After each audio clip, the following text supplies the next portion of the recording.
When one thinks of the great gods of Olympus, certain names leap to mind with thunderous applause and dazzling imagery. Zeus, with his lightning bolts and booming laughter, Poseidon, churning the seas with his mighty trident, Athena, wise and warlike. But there is another, a brother to the first two, who is just as powerful, yet seldom spoken of above a whisper. He is the master of the silent majority, the king of the final destination, the collector of souls. His name is Hades, and his kingdom is the vast, mysterious, and often misunderstood realm of the dead. He is the dark god, the unseen one, the lord of all that lies beneath our feet, from the richest veins of gold to the final resting places of every mortal who has ever drawn breath.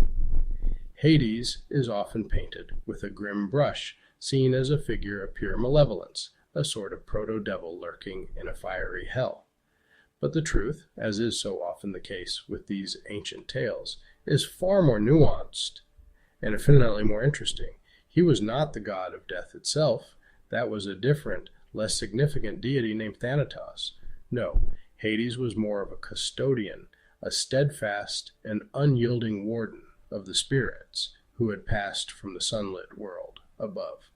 His job was not to cause death, but to preside over it, to ensure that the fundamental order of the cosmos was maintained with absolute certainty. He was a god of rules, of finality, and of immense hidden wealth. To truly understand this formidable deity, we must peel back the layers of modern misconception and travel back in time. We must explore his dramatic family history, the cosmic dice roll that assigned him his shadowy domain.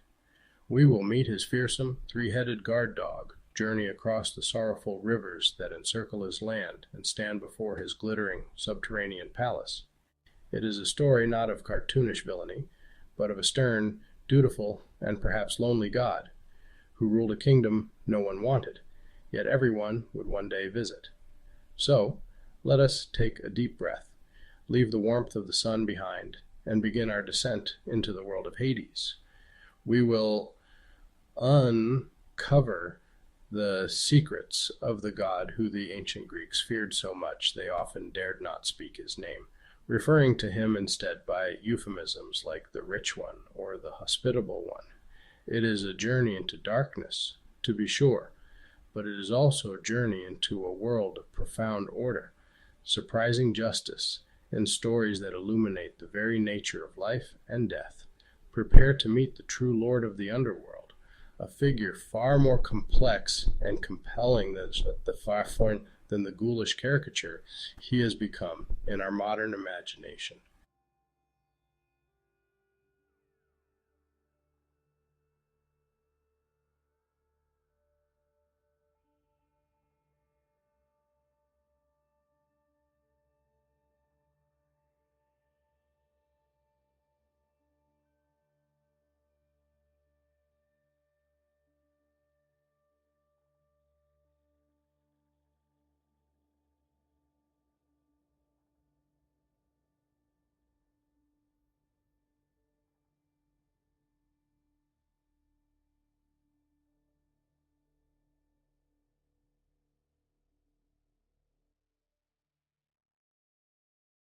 The story of how Hades came to rule the underworld begins, as so many Greek myths do, with a rather dysfunctional family. Hades was a son of the Titans Cronus and Rhea, making him the eldest brother of a very famous trio. Their father, Cronus, had a terrible and unsanitary habit, driven by a prophecy.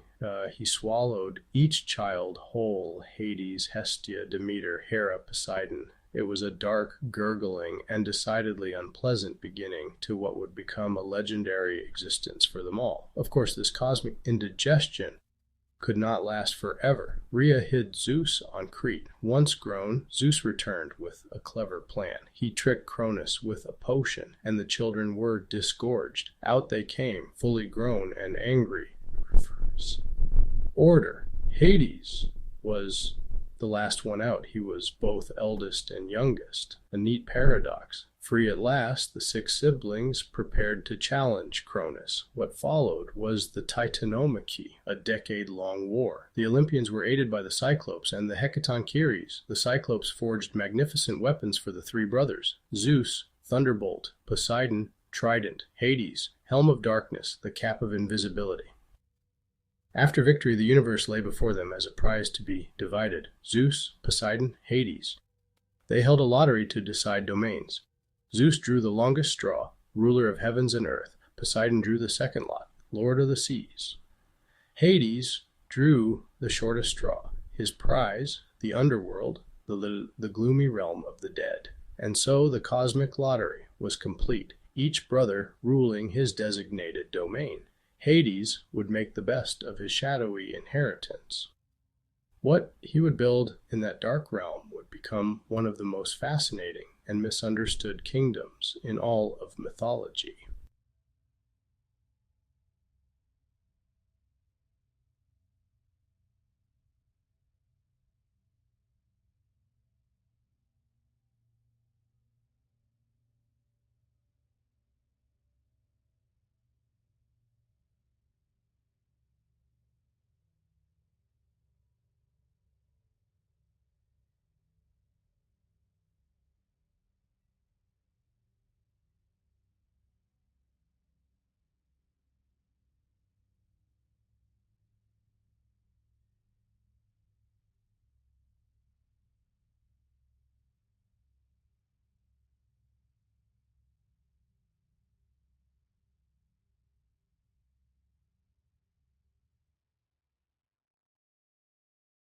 Hades' kingdom, which eventually took on his name, was not the fiery, punitive hell of later religious traditions. It was a vast, dim, mysterious land hidden deep within the earth, a final, inevitable destination for all mortals. Its borders were marked by water, 5 formidable rivers: Acheron, the river of woe; Cocytus, the river of lamentation; Phlegethon, the river of fire; Styx, the river of unbreakable oath; Lethe, the river of forgetfulness. To enter, one crossed these symbolic waters. Each crossing pulled you further from the world of life. Souls drank from Lethe to erase mortal memories. After crossing came a colossal gate of adamant. The gate was guarded. Cerberus stood watch, monstrous, three-headed serpent for a tail, snakes writhing from his back. He wagged his serpent tail at entering souls, but devoured anyone who tried to leave. A one-way turnstile, no return. Beyond the gates lay vast, shadowy plains and deep, hidden valleys, a place of echoes and whispers, dotted with asphodel meadows, where ordinary souls wandered like shades in twilight. Different regions for different souls. At the heart, Hades' magnificent, terrifying palace, built from the riches of the earth itself, rivaling even Mount Olympus in splendor, yet cold and imposing, befitting its stern ruler. Surrounding the palace were carefully manicured, yet distinctly underworldly, gardens, home to groves of dark cypress trees, weeping willows, sterile poplars. The most famous feature was the pomegranate tree, beautiful in a stark and melancholy way, a perfect reflection of the realm they inhabited. It was a beauty born of shadow, silence, permanence. Within these halls, Hades ruled with an iron but fair hand. He was a king in his own domain, absolute and unquestioned. He rarely left his kingdom, preferring the quiet order of the underworld to the chaotic dramas of Olympus. His palace was the nerve center of the afterlife, the place where the final word was spoken and the unchangeable laws of the dead were upheld.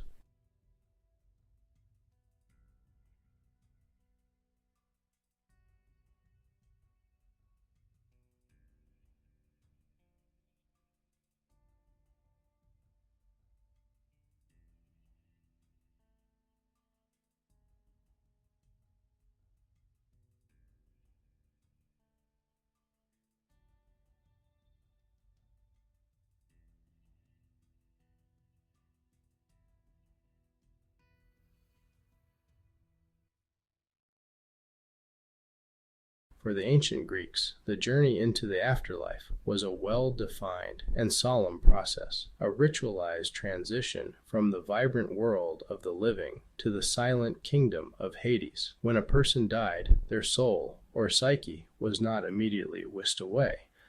The first step was the proper burial of the physical body, and this was a sacred duty for the living. An unburied body meant a restless spirit, doomed to wander the earth as a ghost, unable to find its way to the underworld. To prepare the deceased for their journey, family members would place a coin under their tongue or over their eyes. This small coin was not for buying souvenirs. It was for a very specific and non-negotiable fare. Once the proper rites were performed, the soul would be met by Hermes. Hermes would guide the spirit down to the banks of the river Acheron. Here, the soul would encounter Charon, the grim ferryman of the dead. Charon was a gnarled, cantankerous figure who silently piloted his skiff across the dark waters. He worked for passage, not for pity. Only those souls who could pay the fare were allowed aboard. Those who could not pay were left to wander the banks for 100 years. After the boat ride across the Acheron and past the gates guarded by Cerberus, the journey continued. It would be brought before a tribunal of 3 judges, Rhadamanthus, Minos, Aeacus. They had been appointed by the gods to pass sentence. Based on deeds and character, the judges would decide the soul's eternal fate. This was the moment of ultimate reckoning. The verdict decided which part of the underworld would become the soul's permanent home. The destinations were threefold. Most people were sent to the fields of Asphodel, a neutral, dreary place where shades wandered, witless and memoryless. The virtuous were granted the Elysian fields, Elysium, a paradise, sunlight, music, eternal bliss. The truly wicked were cast into Tartarus, a deep, abysmal pit of torment far below Hades. Each soul found its proper place in the grand design of the afterlife, all under the watchful eye of the Lord of the Dead. It was a system of perfect order, ensuring every soul received exactly what it deserved.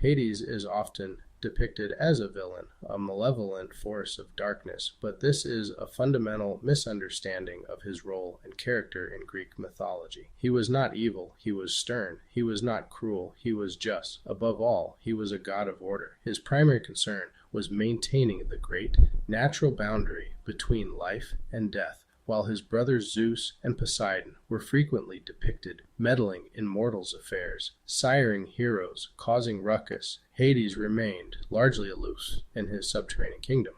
He had a job to do, and he did it with unwavering dedication. He was the great administrator of the afterlife, ensuring every soul went to its designated place and stayed there. One of the defining traits of Hades was his possessiveness, but not maliciously. He was deeply attached to his subjects and fiercely protective of his domain. Stories like Heracles and Orpheus consistently portray him as a ruler who operates by a strict code of conduct. Perhaps the most famous visitor was the mighty hero Heracles, who politely asked to borrow Cerberus for his 12th labor. Hades, impressed by the respect shown, set one condition: overpower Cerberus without harming it. Orpheus, the legendary musician, descended to retrieve his wife Eurydice. His song moved the Lord of the Dead. Hades granted her return with one condition: Orpheus must not look back until they reach sunlight. In a fatal moment, he glanced back and she was lost forever. In ancient Greece, the attitude toward Hades was one of profound awe and fear, not because they believed he was evil, but because he represented the terrifying finality of death.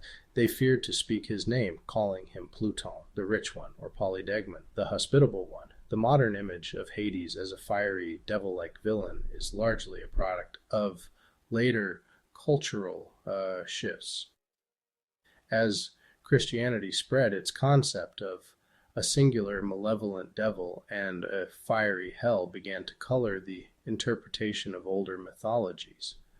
Over centuries, the nuanced figure of Hades was gradually flattened into a one-dimensional antagonist, a role he never actually played in the original myths. So, was Hades truly an evil god? Based on the evidence from the classical myths themselves, the answer is a resounding no. He was consistent, he was fair, he was dutiful. Think of his Olympian brothers.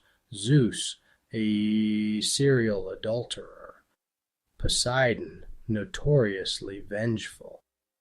In comparison, Hades seems almost saintly. He was largely faithful to his wife, Persephone, even if their marriage began with a kidnapping. He did not meddle in mortal wars. He did not play favorites with heroes. He did not seek to upend the cosmic balance. He simply did his job, a grim and thankless task, but essential for the functioning of the universe. He was open to negotiation. He respected courage. He kept his promises. He gave petitioners a chance, even if that chance was governed by a difficult test. This is not the behavior of a chaotic, evil entity. His kingdom was not a place of random torture. It was a structured system with judges, distinct regions for the virtuous and wicked, and clear rules. He was the ultimate gatekeeper, ensuring that the finality of death was respected. Perhaps the greatest tragedy is not that he ruled the dead, but that he has been so profoundly misunderstood by the living. He was the dark, unseen brother, the one who drew the short straw and accepted his fate with solemn grace. He was the god of the end, the silent ruler of a silent kingdom, a figure of fear, but also of a strange, unyielding justice. He was not the god of death, but the god of what comes after. In his shadowy realm, he created not chaos, but perfect order, eternal order, unshakable order. He was not the villain of the story. He was simply the final chapter, the lord of the underworld, misunderstood and maligned, yet essential to the cosmic order. A god who accepted the darkest duty and performed it with unwavering dedication. Perhaps it is time we saw him not as a villain, but as he truly was, a stern but fair ruler, a keeper of cosmic law, and the guardian of the greatest mystery of all, what lies beyond the veil of death.